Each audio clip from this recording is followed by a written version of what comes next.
গ্রামের পরিশ্রমী কৃষকদের কাছ থেকে সরাসরি টমেটো কেনা হয়েছে। এই টমেটোগুলো যেন নষ্ট না হয় এবং মান ঠিক থাকে, সেজন্য রাত্রেবেলায় শুরু হয় প্রস্তুতির কাজ। একটা একটা করে টমেটো বাছাই করা হয়।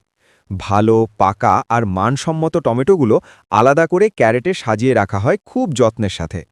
এই কাজের পেছনে আছে অনেক পরিশ্রম আর অভিজ্ঞতা, কারণ ঠিকভাবে প্রস্তুত করা টমেটোই বাজারে ভালো দাম পায়।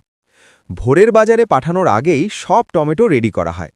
এভাবেই কৃষকের ঘাম আর আমাদের শ্রম একসাথে মিলিয়ে টমেটো পৌঁছে যায় বাজারে।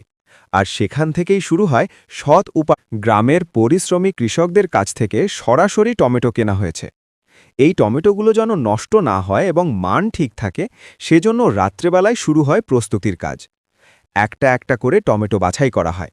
ভালো, পাকা আর মানসম্মত টমেটোগুলো আলাদা করে ক্যারেটে সাজিয়ে রাখা হয় খুব যত্নের সাথে।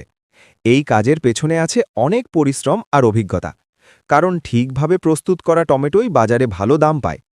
ভোরের বাজারে পাঠানোর আগেই সব টমেটো রেডি করা হয়। এভাবেই কৃষকের ঘাম আর আমাদের শ্রম একসাথে মিলিয়ে টমেটো পৌঁছে যায় বাজারে। আর সেখান থেকেই শুরু হয় সৎ